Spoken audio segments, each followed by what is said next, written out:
Kita mulai. Bismillahirrahmanirrahim. Assalamualaikum warahmatullahi wabarakatuh.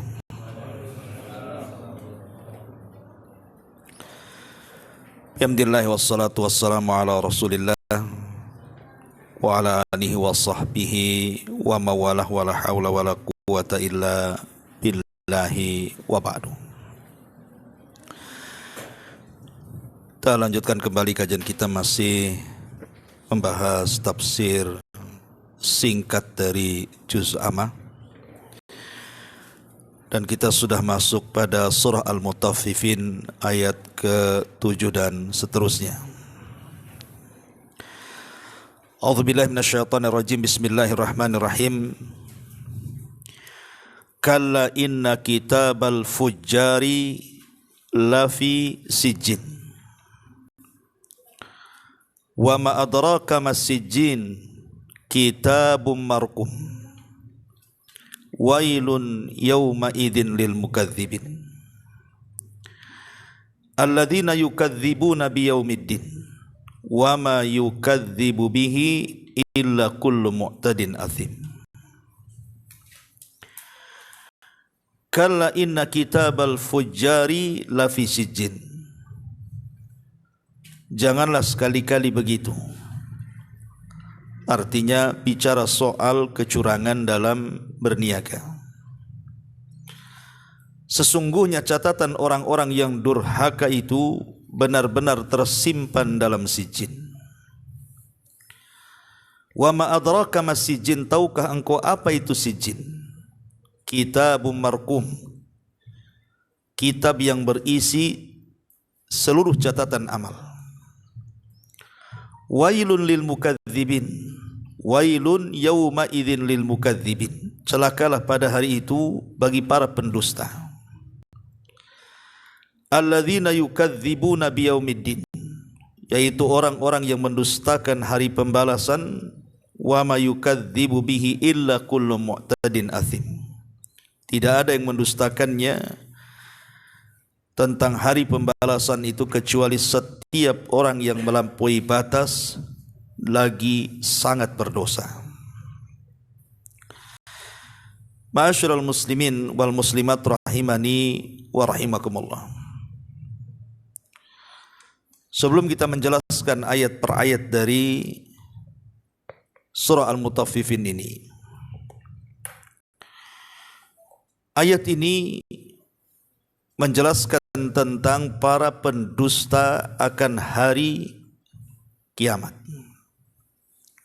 dan khitabnya secara khusus kepada orang-orang musyrik Arab, orang-orang kafir di zaman Nabi, tetapi juga khitabnya bagi kita, karena ibrah Quran itu bukan khususnya ayat itu turun kepada siapa, tetapi umumnya lafaz mencakup kita semua.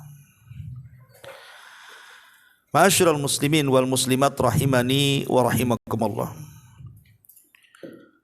Kenapa orang-orang musyrik Arab di zaman itu mereka mengingkari bahwa tidak ada balasan setelah kematian? Yang pertama, disebutkan para ulama, karena beriman dengan hari akhir atau hari pembalasan itu bagi mereka itu sama saja mereka akan mendapatkan kehancuran kelak pada hari kiamat, karena kebiasaan mereka yang tidak bisa meninggalkan maksiat kepada Allah Azza wa Jalla, dan setiap maksiat itu pasti ada balasannya. Jadi mereka menganggap kalau ada pembalasan, binasalah kami kalau begitu.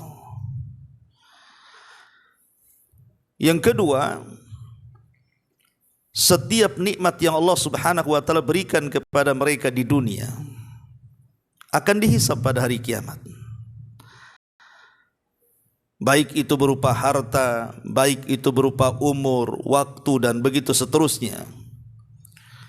Dan itu mereka tidak mau seperti itu. Jadi mereka ingin hidup senang-senang tanpa ada hisab. Makanya dengan sebab itu mereka tidak mau beriman dengan hari akhir. Kemudian yang ketiga, karena kalau ada balasan pada hari kiamat itu sama dengan membuka aib mereka. Karena sebagian mereka orang-orang jahiliyah itu, mereka orang-orang zalim, suka menindas orang-orang yang lemah, suka mencuri, mengambil hak orang lain. Sementara pada hari kiamat semua catatan amal kita akan ditampakkan di hadapan manusia, dan itu akan mempermalukan diri mereka. Lah, tiga sebab inilah kenapa kemudian orang-orang jahiliyah itu, orang-orang musyrik ataupun orang-orang kafir di zaman itu mengingkari tidak adanya hari akhir ataupun hari pembalasan. Makanya Allah Subhanahu wa taala singgung di sini. Dan rata-rata ayat-ayat makkiyah, ikhwan, kalau antum membaca Al-Qur'an ayat-ayat makkiyah ya, bukan ayat-ayat madani. Maksudnya ayat-ayat makki itu turun sebelum hijrah, dan ayat madani itu turun setelah hijrah. Itu umumnya bicara soal akidah, soal keimanan dengan hari akhir, soal balasan, soal hisab, soal sorga, soal neraka, dan begitu seterusnya. Karena memang periode Mekah itu Nabi SAW dihadapkan dengan orang-orang kafir musyrik yang mereka mengingkari adanya hari kebangkitan. Makanya ayat-ayat yang turun itu kebanyakan seputar itu. Kalau antum mengikuti tafsir Al-Quran dari mulai awal surat sampai kul a'udzu birabbin nas sampai sekarang surah Al-Mutaffifin, umumnya juz amma itu makkiyah. Karena banyak bercerita tentang akidah masalahnya, tentang keimanan kita dengan hari akhir. Ma'asyiral muslimin wal muslimat rahimani wa rahimakumullah. Tentu dalam Islam ada dampak yang akan diberikan kepada orang-orang yang mengingkari atau mendustakan hari akhir itu. Apa saja dampak buruknya? Pertama, orang yang mendustakan tentang adanya hari akhir itu adalah sababun lil adzabil alim wal bu'du an rabbil alamin. Sebab dia akan mendapatkan azab yang pedih dan jauhnya dia dari Rabb semesta alam. Disebutkan dalam sebuah hadis, Nabi SAW mengatakan, "Thalathatun la yukallimuhumullahu yaumal qiyamah wa la yanzuru ilaihim wa la yuzakkihim wa lahum adzabun alim."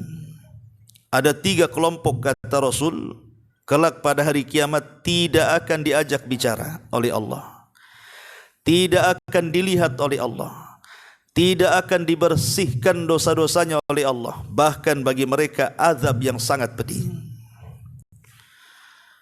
Dan Rasul mengucapkan seperti ini 3 kali, sampai Abu Dzar Al-Ghifari radhiyallahu anhu mengatakan, khabu wa khasaru, sungguh rugi orang itu wahai Rasul. Siapa mereka?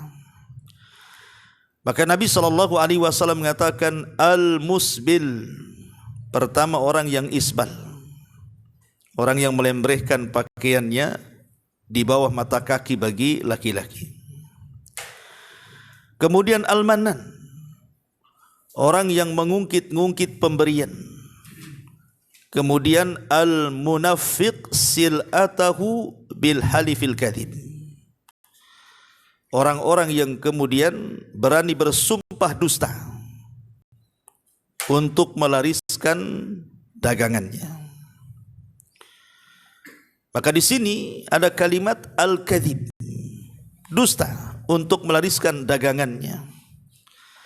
Artinya orang yang kemudian menipu orang untuk melariskan dagangannya, hakikatnya dia tidak yakin dengan kehidupan setelah kematian. Bahwa dengan berdusta itu sebenarnya ada balasan, tapi dia tidak takut dengan balasan itu, atau boleh jadi mengingkari soal balasan itu. Ini yang pertama. Kemudian yang kedua, al-kadhibu sababun lidukhulin nar, bahwa dusta ataupun mengingkari adanya hari akhir itu adalah sebab Allah akan memasukkan dia ke dalam neraka. Kata Nabi SAW, ahlul jannati thalathatun. Penduduk sorga itu ada 3 kelompok. Kemudian Nabi SAW mengatakan, begitu juga ahlun nar, juga ada 3 kelompok. Ketika Nabi SAW menyebutkan ahlun nar, salah satunya Rasul mengatakan al-kadhibu, dia berdusta atau mendustakan hari akhir. Ini juga menunjukkan bahwa orang yang mendustakan hari akhir itu sebab dia akan dimasukkan ke dalam neraka.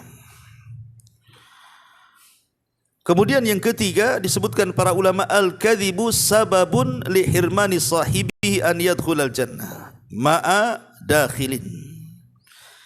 Bahwa dusta itu sebab haramnya dia akan masuk ke dalam sorga bersama orang-orang yang masuk ke dalam sorga. Kata Nabi SAW, thalathatun la yadkhulunal jannah, 3 manusia tidak akan masuk ke dalam sorga. Kemudian Rasul mengatakan, asy-syaikhuz zani, orang tua yang berzina, wal imamul kadzdzab, dan imam yang berdusta, wal a'il al marhu, orang miskin kemudian dia sombong. Di sini ada kalimat al imamul kadzdzab, ada kalimat kadzdzab, pendusta di sini.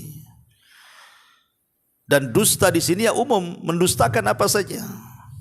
Hakikatnya orang-orang yang melakukan dusta ataupun melakukan kezaliman dengan cara berdusta, dia tidak yakin bahwa dustanya itu akan ada balasan di akhirat. Makanya inilah kemudian Nabi SAW sampai menyebutkan 3 bahaya dalam hadis-hadis ini soal dusta. Artinya kalau dusta sesama kita saja sudah sedemikian rupa gini ya siksa dan azabnya, macam mana kalau dia berdusta atas nama Allah dengan cara mengingkari tidak adanya hari pembalasan setelah kematian? Tentu lebih besar lagi dosa orang yang berdusta ini. Ma'asyiral muslimin yang dimuliakan Allah Azza wa Jalla, baik kita akan masuk kepada ayat yang kita baca di sini. Di sini Allah Subhanahu wa taala mengatakan, kalla inna kitabal fujjari lafi sijjin. Sesungguhnya Alkitab, kitab di sini ada yang mengartikan arwah.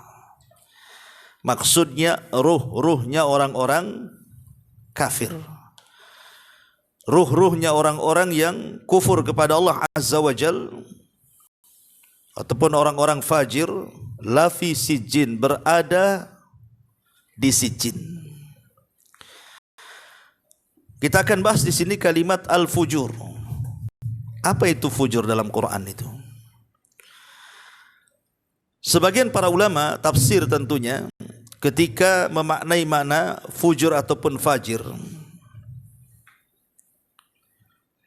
dikatakan oleh para ulama tafsir di antaranya Al-Imam Al-Munawi rahimahullahu taala.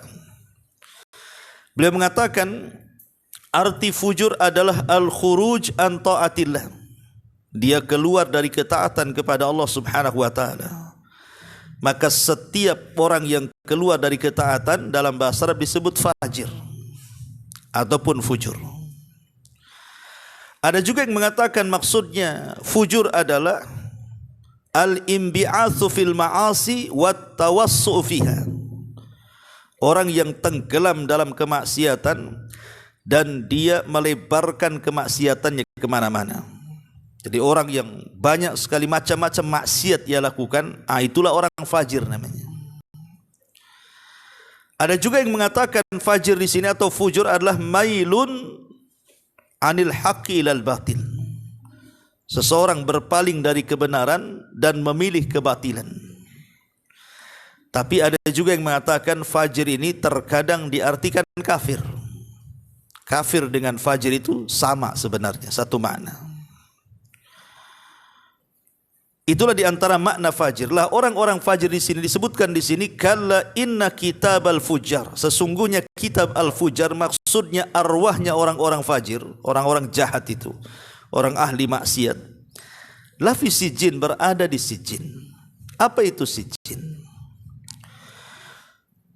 Disebutkan oleh para ulama ketika bicara soal apa itu sijin. Jadi sijin itu adalah tempat yang paling dasar yang ada di perut bumi. Dia di bawah 7 lapis lagi. Kan bumi itu kan ada 7 lapis tuh. Lah sijin itu masih di bawahnya lagi. Dan itulah arwahnya orang-orang kafir. Pada hari kiamat maka mereka akan disimpan di situ. Sementara arwahnya orang-orang yang beriman akan disimpan di Illiyin, di tempat yang paling tinggi. Adapun Illiyin sendiri tempat yang paling tinggi, yang paling mulia itu yashhaduhul malaika. Malaikat menyaksikannya. Tetapi arwahnya orang-orang kafir yang ada di sijin itu yashhaduhus syayatin. Yang menyaksikan adalah setan-setan. Karena di situ tempat arwahnya setan. Jadi ada yang mengatakan ruh-ruhnya orang-orang fajir itu mereka akan ditempatkan di tempat-tempat setan di sijin. Dari sini ada faedah bahwa syayatinul insi wal jin, setan manusia dan jin itu ada alaqah, ada kerjasama. Terkadang di dunia ini antara setan dari kalangan manusia dan setan dari kalangan jin itu ada kerjasama. Contohnya umpamanya dunia perdukunan. Allah Subhanahu wa taala mengatakan dalam surah Jin, wa innahu kana rijalun minal insi ya'udzuna birijalin minal jinni fazaduhum rahaqa. Ada sebagian orang itu dari kalangan manusia, mereka meminta perlindungan kepada sebagian dari kalangan jin. Akhirnya jin-jin itu menambah kekufuran kepada manusia. Jadi ada orang-orang itu yang bekerja sama dengan mereka. Seperti kalangan para dukun, bomo dan yang semacamnya. Ataupun mengikuti tingkah laku mereka. Dan setiap maksiat itu adalah was-was daripada syaitan. Makanya kenapa kemudian orang-orang yang ahli maksiat, apalagi semua maksiat dilakukannya sampai kepada tingkat fujar, maka ruh-ruh mereka akan dicampur adukkan dengan tempat-tempat syaitan yang ada di sijin. Makanya di sini Allah mengatakan kalla inna kitabal fujari lafi sijin. Ingatlah sesungguhnya ruh-ruhnya orang fajir, orang jahat itu akan diletakkan di sijin. Atau boleh jadi yang dimaksud kitab di sini catatan keburukan, seperti hadis Bara ibn Azib radhiyallahu an. Ketika Nabi SAW menceritakan tentang ruhnya orang yang beriman yang bisa melewati lapisan-lapisan langit, sampai ruhnya orang yang beriman berjumpa dengan Allah Azza wa Jalla. Maka Allah Subhanahu wa taala katakan, kembalikan ruhnya ke dalam jasadnya, tapi angkatlah catatannya ke Illiyin, kata Allah.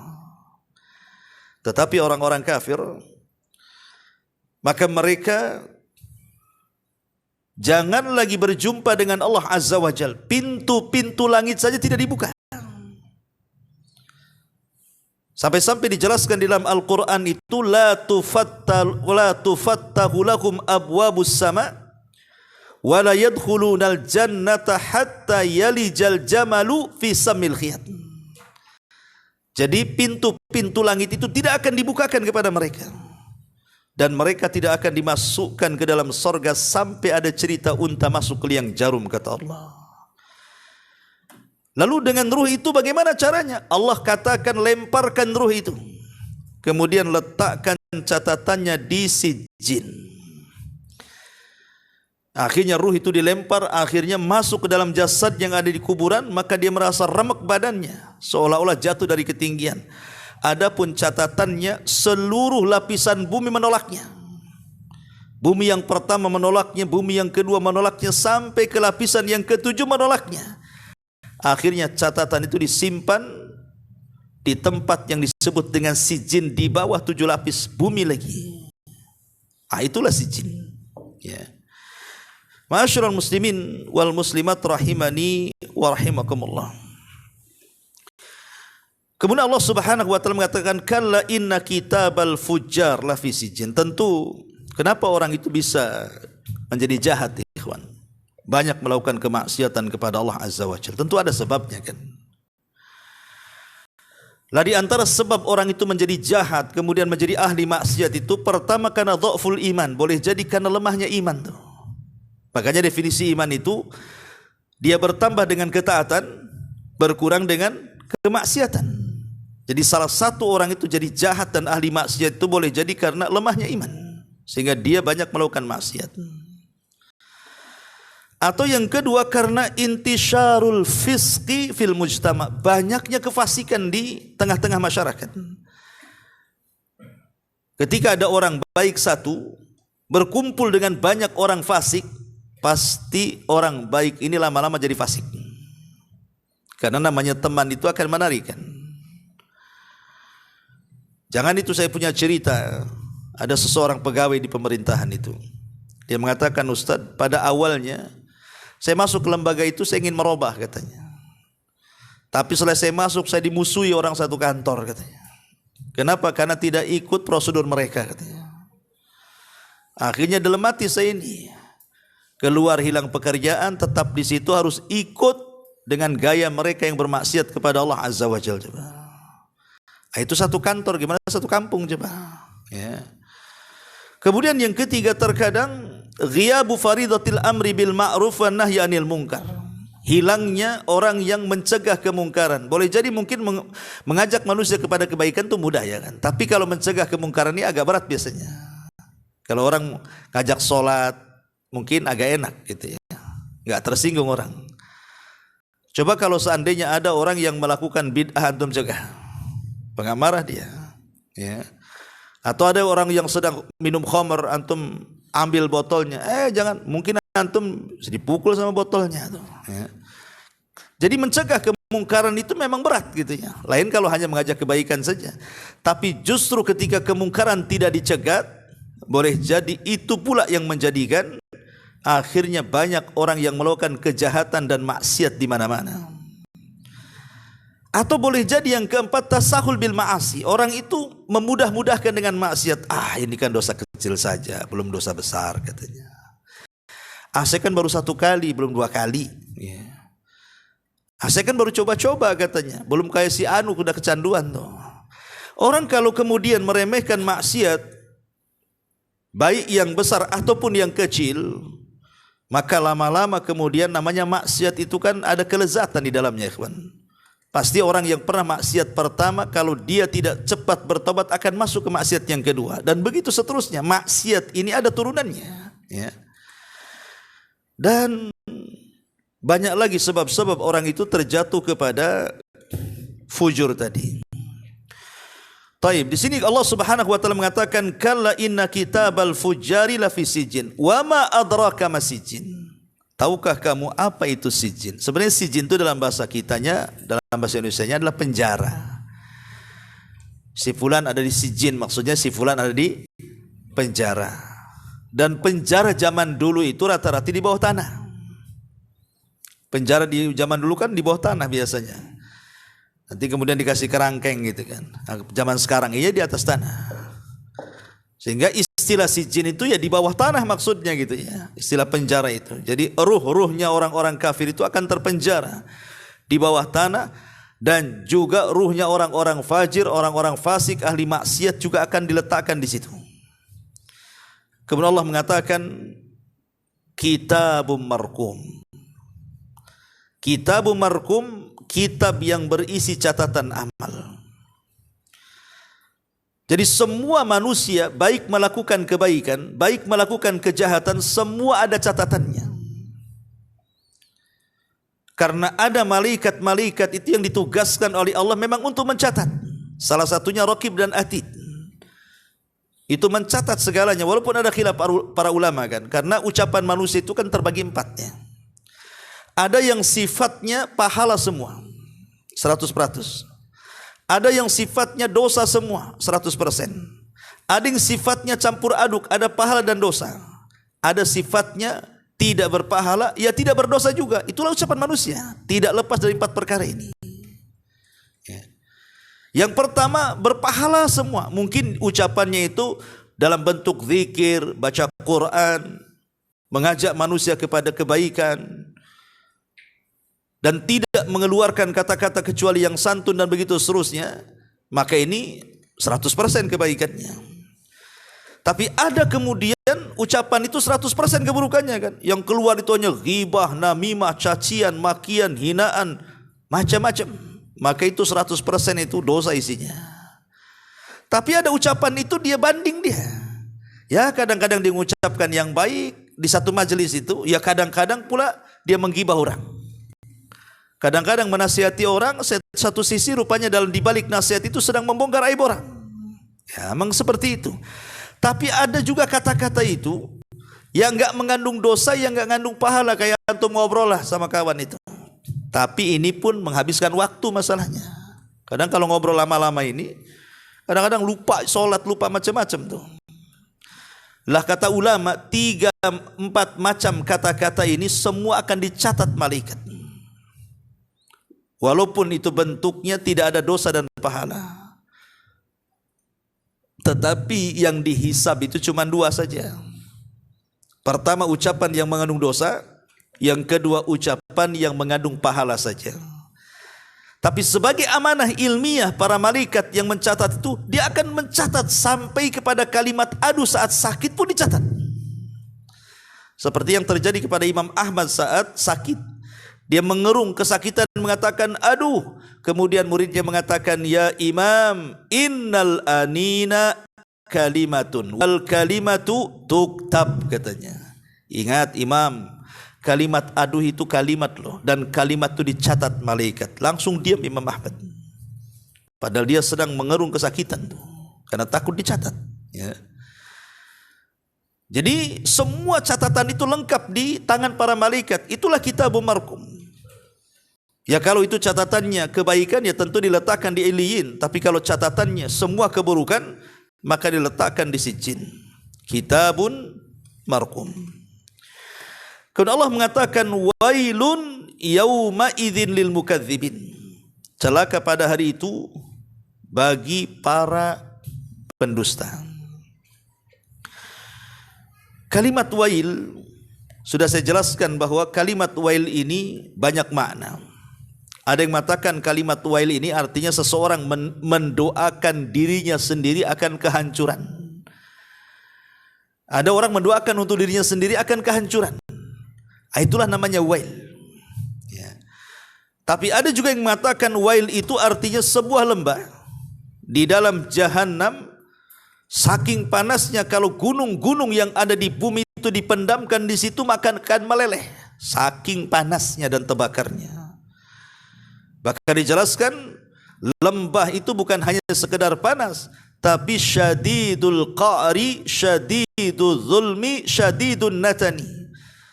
Jadi sangat dalam sehingga gelap, sangat busuk karena seluruh nanah penduduk neraka itu masuk ke situ.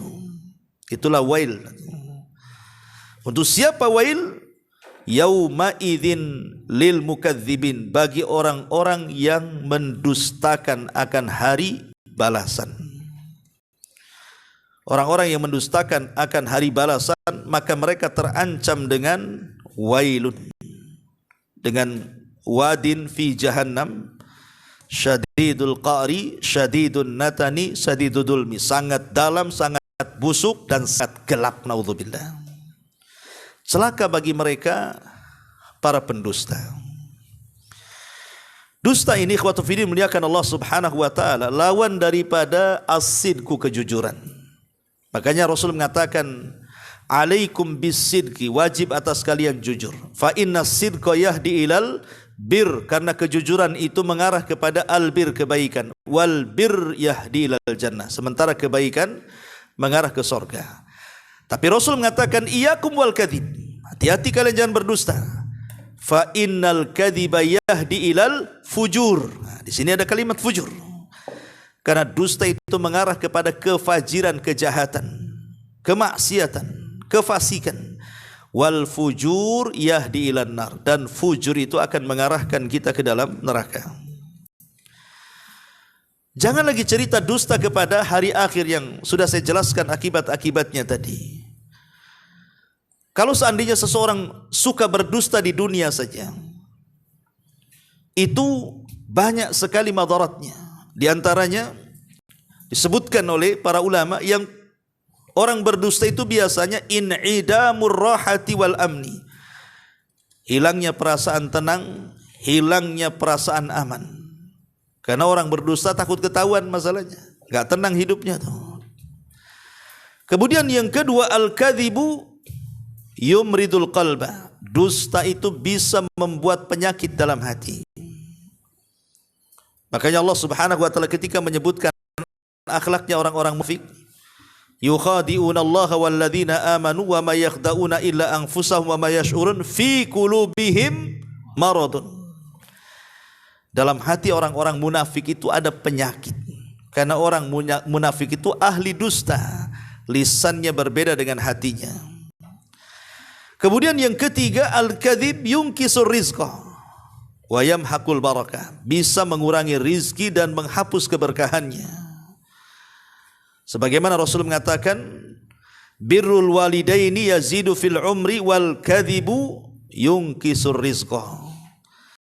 Berbuat baik kepada kedua orang tua bisa menambah umur, tetapi dusta itu bisa mengurangi rizki. Walaupun zahirnya bertambah, seperti orang yang curang dalam berniaga itu, zahirnya kan bertambah itu dengan kecurangannya, tetapi dihilangkan berkahnya. Naudzubillah. Kemudian yang keempat, al-kadzibu sababun libtida'il malaikati wa hirmani barakatihim, bahwa dusta itu menyebabkan jauhnya dia dari para malaikat dan hilangnya berkah para malaikat kepada mereka. Sebagaimana hadis yang masyhur, Rasul mengatakan, idza kadzabal abdu taba'adal malaku anhu milan, kata dia, min natani ma ja'abi, apabila seorang hamba berdusta, maka malaikat akan menjauh darinya 1 mil karena tercium bau busuk dari kedustaannya. Tapi tentu kebusukan ini hanya dicium oleh para malaikat. Kalau setiap orang yang dusta mengeluarkan bau busuk dan kita bisa menciumnya, mungkin kita bau semua, ikhwan. Nah, kita ini juga kadang-kadang berdusta kan begitu.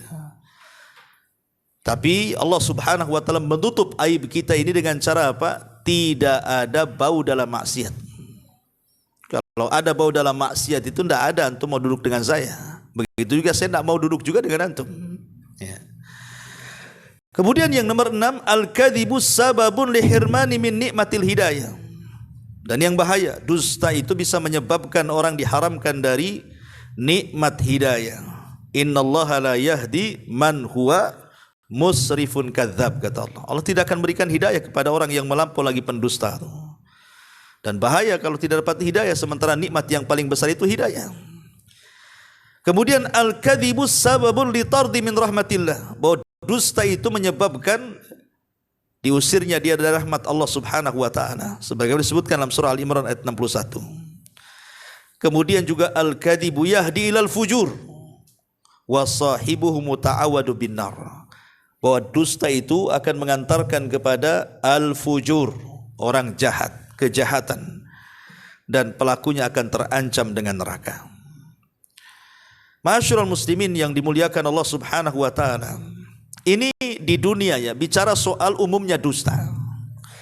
Kalau umumnya dusta saja terancam dengan 8 perkara ini, macam mana orang yang mendustakan hari kebangkitan? Bahwa tidak ada hari kebangkitan, tidak ada hari balasan, tidak ada sorga, tidak ada neraka. Lebih kejam lagi dustanya, dan lebih besar lagi kemudian balasannya.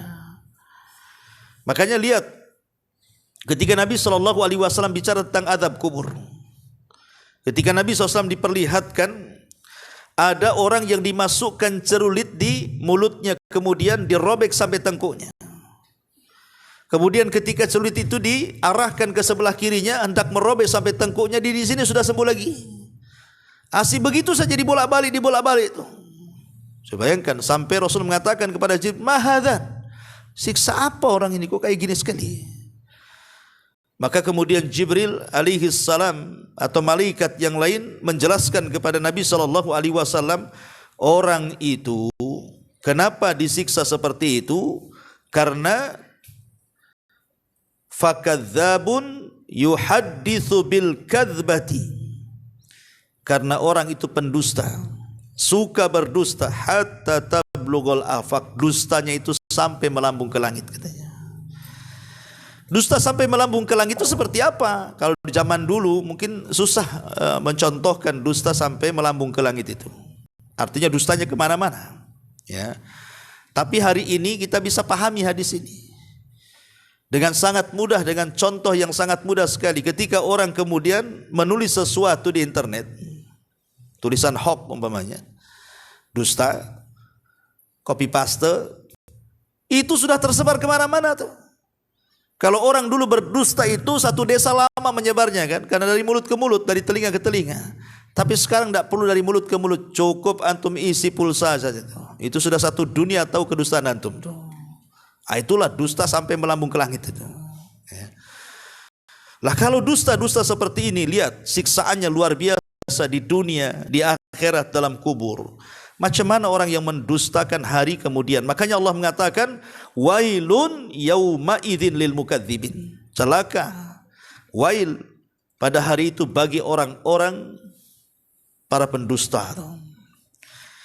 Kemudian Allah mengatakan, alladzina yukadzibuna biyaumiddin, yaitu orang-orang yang mendustakan hari pembalasan, hari akhir. Dan umumnya yang suka mengingkari hari pembalasan itu, kalau dulu ya di zaman Nabi ya orang-orang jahiliyah, orang-orang musyrik Arab kan itu. Kalau zaman sekarang yang mungkin orang-orang ateis, ya, orang-orang yang tidak percaya dengan Tuhan, Tuhan aja nggak percaya, apalagi hari setelah kematian makin nggak percaya lagi. Tuhannya aja nggak percaya kan gitu. Orang-orang ateis, orang-orang orientalis dan begitu seterusnya, mereka tidak yakin dengan itu. Makanya kemudian Allah mengatakan, wa may yukadzibu bihi illa kullu mu'tadin atsim.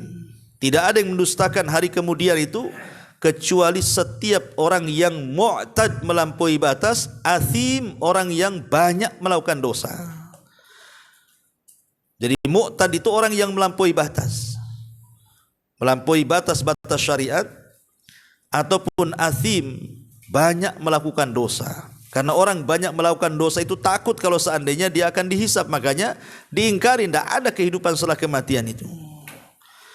Kemudian Allah Subhanahu wa taala memberikan alasan kenapa orang-orang musyrik Arab itu mengingkari. Karena idza tutla alaihi ayatuna qala asatirul awwalin.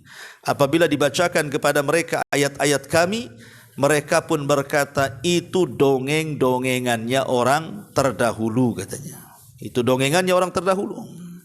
Ya. Ma'asyiral muslimin yang dimuliakan Allah Subhanahu wa taala. Dahulu di zaman Nabi sallallahu alaihi wasallam ada orang musyrik. Orang musyrik ini merasa cerdas gitu ya, karena suka ya sudah melanglang buana, bahasa kitanya sudah jauh mainnya ke sana kemari.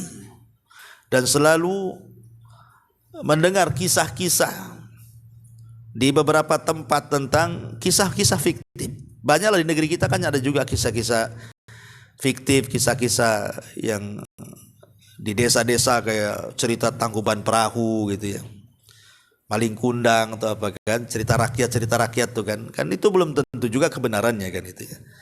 Bisa ya bisa tidak, namanya cerita rakyat, sanadnya aja nggak jelas kan itu.